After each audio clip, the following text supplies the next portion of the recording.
Discurso de parte mía. Lo que va a haber es un recordatorio de algunas cosas de Amaya en vida y algunas reflexiones. Hace un rato, cuando vi los papelitos estos que estaban arriba de la mesa, me agarré un viejazo. 40 años de la muerte de Amaya. Los 40 años es como que de golpe te das cuenta cuánto tiempo pasó y entonces te trabaja la cabeza y decís, ¿cuánto tiempo llevo vivido? Uno siempre cree que las cosas fueron ayer, o hace un mes atrás, o a lo sumo un año. Chiquito, morocho, con anteojos, sus bigotitos, pero con un coraje muy grande que le daban las convicciones. Miren,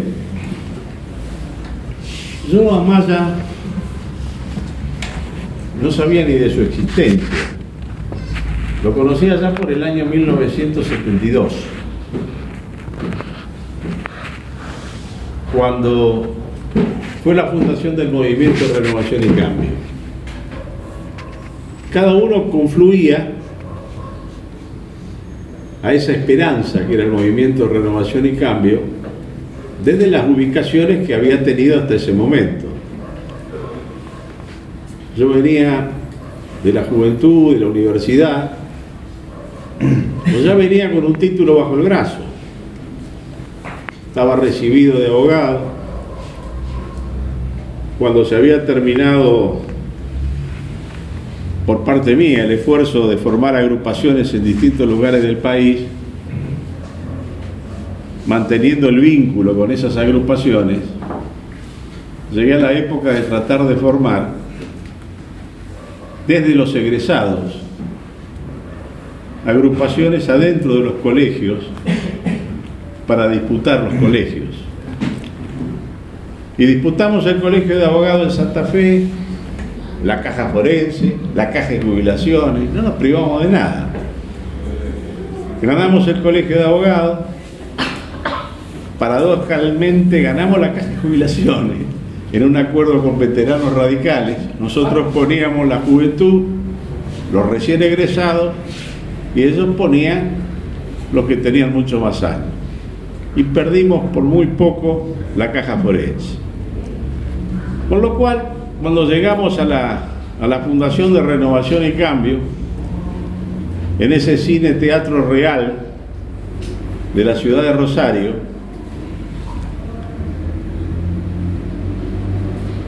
lo conozco a Amaya. Amaya pasa a ser candidato a diputado nacional por Chubut. Yo paso a ser candidato a diputado nacional por Santa Fe. En la interna nos hacen alguna picardía y a raíz de la picardía paso de segundo lugar a sexto. La elección general es mala y entonces quedé como candidato a diputado nacional, pero el petizo llegó. El petizo llegó y era una de las pocas personas que uno conocía en la Cámara de Diputados, que podía dar información de lo que pasaba ahí, que se podía hablar de política con él. Y ahí nace un vínculo, una relación con Mario. Sabíamos hablar en los cafés cercanos al Congreso, donde le preguntaba qué era lo que estaba pasando, qué pasaba con esto, con lo otro. Él fue un tipo muy comprometido con el tema de los derechos humanos, pero además un hombre de bien, una gran persona, un tipo progresista, que, como bien decía Díaz Vélez, apuntaba mucho más allá que al tema puntual de los derechos humanos. Él soñaba, al igual que uno y que tantos, adentro y fuera del partido, con una sociedad mejor, más justa, más fraterna, más solidaria, como una Argentina que siempre debió ser y que nunca logró llegar a ser, frustrando sueños y frustrando aspiraciones. Yo recuerdo que teníamos a un hijo de militar que nos pasaba la información por escrito. Yo decía, era el informe de cómo estaba la cosa en las Fuerzas Armadas mensualmente. El petizo me pasaba por oreja cómo estaba la situación adentro del Congreso. Y uno que no era economista, pero que manejaba bastante economía, que era Chirola Raferrir, era el que escribía, pero tenía una gran facilidad para escribir. Es más, le dabas un tema y te decía cuántas páginas querés sobre la cosa económica. Miren, en estos tiempos donde se confunde lo que es la historia con el relato con la historia, yo creo que la historia siempre termina venciendo al relato. Pues yo, desde siempre, he tratado de hablar de lo que me consta, de lo que sé, de lo que en última instancia forma parte de mis propias vivencias. Porque hasta lo que puedo leer en un libro puede estar teñido de subjetividades que distorsionan la historia. En última instancia, a los libros tengo que recurrir del 58 para atrás. Pero del 58 para adelante, cada cosa que digo tiene que ver con lo que viví, con lo que me consta, con lo que sé que puedo afirmar que fue. Amaya jugó también un papel, podrá ser tangencial en mi vida y en la vida de algunos, porque en esto, volviendo a contradecir un poco a César, simplemente porque César, como la inmensa mayoría desconoce, en algún momento, producto de la juventud, producto del temperamento de uno mismo, producto también de la situación imperante en el país, en medio del tema de la AAA, de lo que estaba pasando, yo operaba como abogado de derechos humanos, joven recibido, estamos en familia, generalmente los detenidos del PC eran los que me buscaban para que presentara los habeas corpus.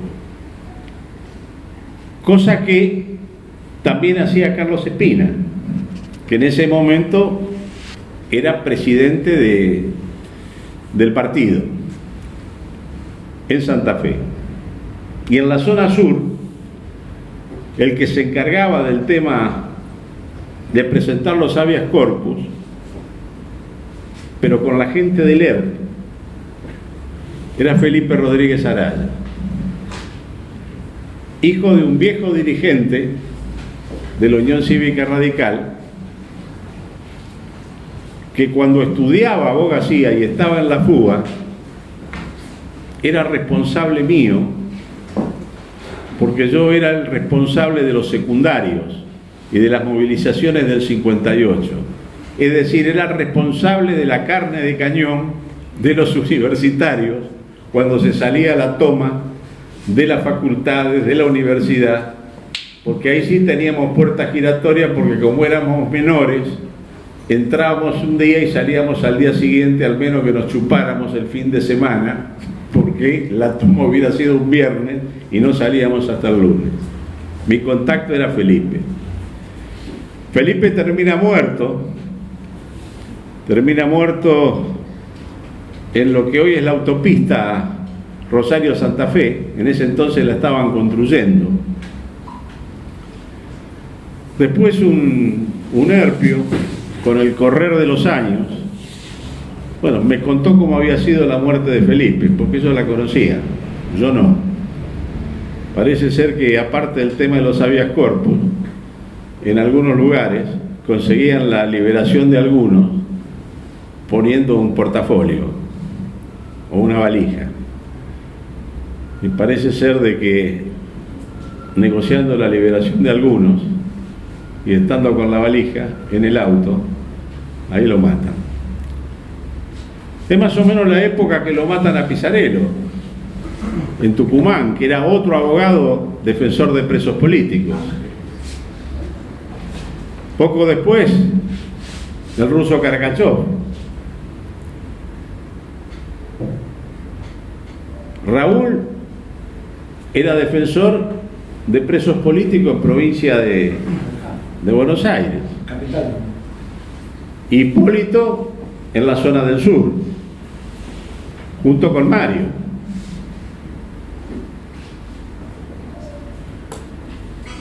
En ese entonces uno decía, nos están cazando como mosca, esto se va a poner peor.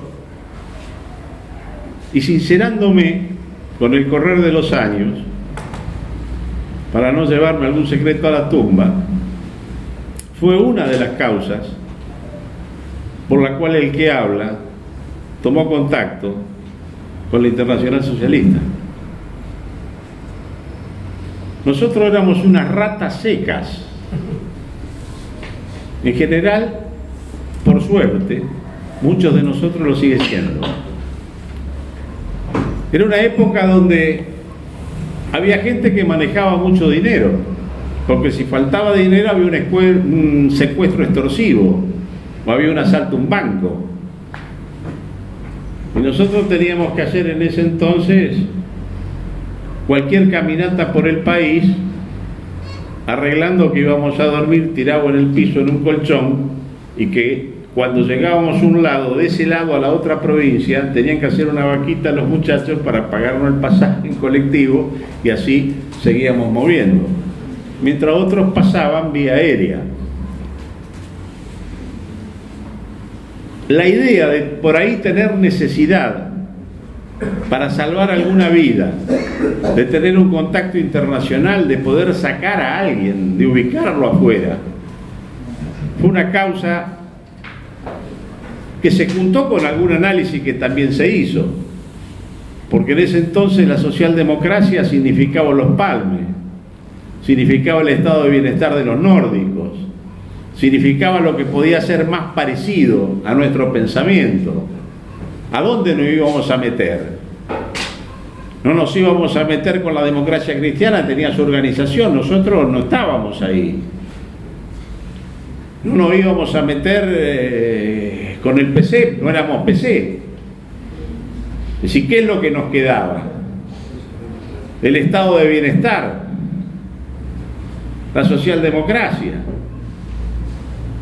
De ahí viene el contacto que uno hace en el año 1974 y el ingreso de la juventud primero y 2 años después de la Franja Morada, muchísimos años antes que se concretara lo del partido, que recién termina concretándose en el año 1989, en la reunión del Intercontinental de Buenos Aires, que se hizo aquí, de los distintos partidos de todas las latitudes. Y había otra cosa, que uno se manejaba incluso dentro de la incongruencia. Nos van a cazar como mosca, estamos tratando de abrir un camino por si hay que sacar alguno, pero ¿cómo nos defendemos acá?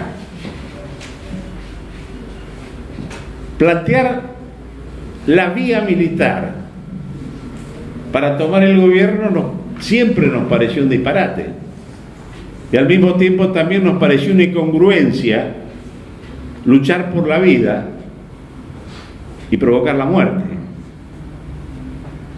Pero desde esa incongruencia estaba también la nebulosa idea de que algún grupo de autodefensa había que armar, y lo hablé con el petizo. Lo hablé con el petizo en un bar a 50 metros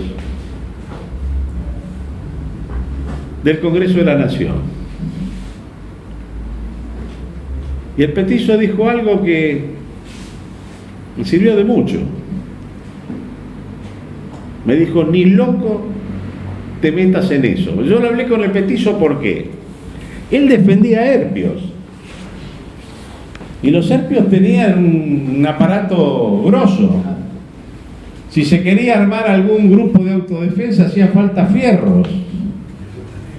Yo le planteo al petizo que me haga un contacto a partir de la gente que él defendía, para ver si se podía conseguir algunos fierros. Me dice, no te metas en eso ni loco, porque si entras en esa, no salís más. El petizo tenía cojones, pero también tenía las cosas muy claras puestas en la cabeza. Y como era un combatiente a partir de sus convicciones, eso le termina costando la vida. Como también a Hipólito le termina costando un atentado, donde zafó porque en vez de tener un auto bueno tenía una batata. La explosión que se la pusieron abajo a la batata hizo que se desarmara. Si hubiera sido un auto bueno de los compactos, volaba al carajo. Pero bueno, así las cosas. Termina esto de la detención de Mario, los vejámenes, la tortura. Mario era asmático, tenía convicciones muy firmes, pero era un muchacho que no era físicamente fuerte. Él me llevaba unos cuantos años, yo no me acuerdo si 7 u 8 años. Pero estábamos en una época donde 7, 8 años ya no pesaban tanto, porque estamos hablando de dos personas que tenían más de 30 años. Yo debo haber andado por los 30, 31 y Mario habrá andado por los 37, 38 más o menos. Yo me imagino el padecimiento no solo de la madre de Mario, de la familia de Mario, sino que me resulta fácil imaginarme el padecimiento de miles y miles de familiares, de los miles de desaparecidos. En esta Argentina media rara, donde por ahí se pelean y se masacran porque uno dice que fueron 9.000 y otro dice que fueron 30.000. ¿Qué carajo importa si fue 9.000 o fueron 30.000? Fueron miles. Y miles significa miles y miles de familiares, de padres, de madres, de hermanos, de hijos. Yo tuve una pequeña experiencia, suave experiencia, cuando estuve desaparecido en Córdoba por 5 días nada más. 5 días donde desaparecido yo con una treintena más. Nos chuparon, no nos daban por detenidos, recién al 5.º día, con algunas gestiones públicas de un partido que estaba clandestino. Se movió la FUC de Córdoba, que encima como en enero no tenía poder de movilización, y se movió Angeloso como referente de Córdoba, hasta que después de 5 días dijeron que nos tenían, y ya detenidos no nos importaba si nos tenían otros 5 días más o 20, porque ya habían dicho que estábamos y estábamos vivos, y 2 días después nos largaron.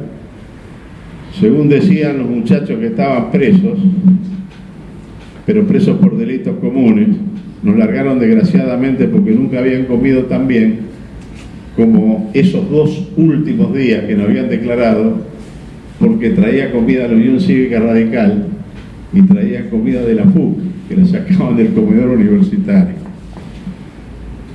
La única experiencia con lo que puedo hacer algo de tortura como cosa personal vivida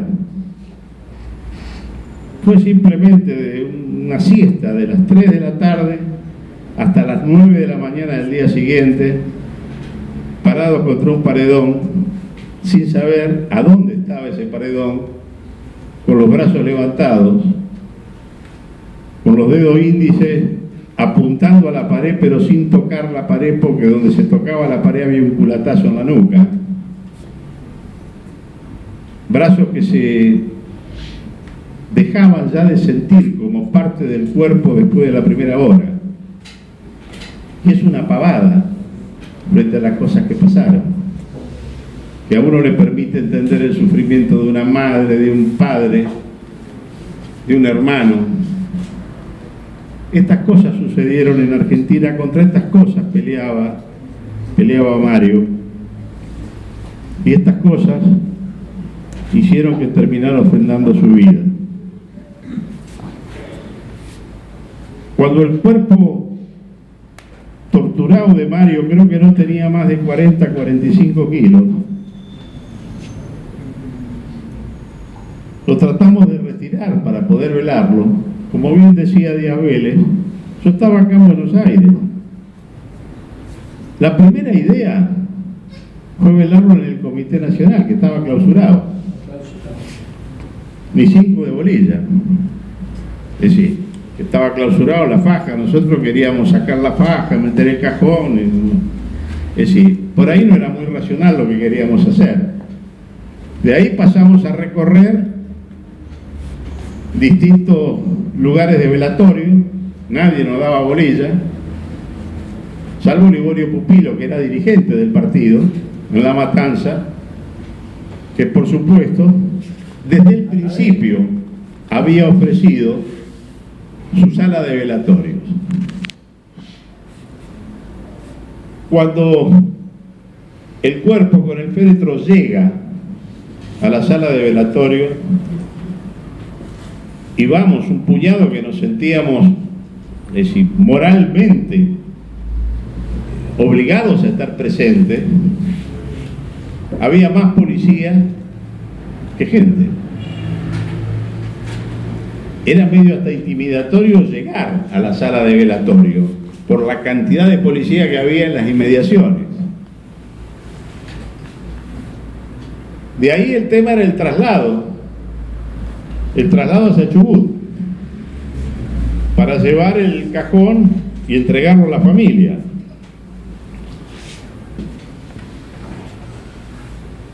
Algunos éramos profesionales, pero no teníamos moneda. Había que tomarse un avión. Mientras estábamos contando la moneda, a ver cómo podíamos subir un avión, el féretro estaba arriba de un avión con Raúl. Y si mal no recuerdo, con Fonte, que lo acompañaba a Raúl. Ese fue el último contacto con este morochito, chiquito, asmático, pero realmente un gran tipo, con un gran temple y con enormes convicciones. Yo creo que el mejor homenaje que le podemos hacer a Mario en momentos complejos, difíciles, yo lo veo así, difíciles para la vida partidaria, es no bajar los brazos, es no abandonar la lucha. Aquellos que murieron por esa lucha tienen el derecho a que esa lucha no quede como una cosa estéril, y no va a ser estéril mientras no bajemos los brazos. El tema no va a ser fácil, no va a ser fácil, yo estoy convencido de eso. Es una lucha diferente a la de aquellos tiempos. En aquellos tiempos se arriesgaba la vida, eso es más pesado que ahora. Pero los objetivos eran más claros. No había una escala de valores tan tergiversada. Los radicales teníamos una idea muy clara. Éramos un partido no solo que apuntaba al fin de lograr el poder para realizar a partir del poder un programa de justicia social, de libertad. Era una concepción ético-moral de la política. Por lo tanto, era un partido no solo de fines, sino un partido de medios. Y los medios no eran lícitos para llegar a los fines, y no tenían, y se apartaban del camino de lo ético, de lo moral. Ahí es donde venía que se pierdan 1000 gobiernos y se salven los principios. Era más fácil detectar lo que se estaba enfrente, y era más fácil el enfrentamiento entonces con eso, que lo que puede ser hoy. Pero hoy yo creo que los que hoy están, los que hoy siguen, los que tendrían que seguir estando, que son los jóvenes, se van a encontrar con dificultades distintas, pero dificultades muy grandes. Se lo digo en el acierto o en el error, pero de mi más profunda creencia. Así como está el país, no es un país vivible. Así como está el país, hablando en criollo, el destino que tenemos, un poco antes, un poco después, es un mal destino. Por lo tanto, a los que quedan y a las nuevas generaciones, el esfuerzo por delante, aunque no tengan la vida puesta en juego, va a ser realmente un esfuerzo ciclópeo. Acá hay valores cambiados. Yo les pregunto a ustedes, sobre todo a los que tienen canas, hace 40 años atrás, ¿quién corno pensaba si iba a ir en la lista de concejales, en la lista de diputados, si iba a ser asesor de Pirulo, si iba a estar dentro del Ejecutivo si ganaba Mengulo?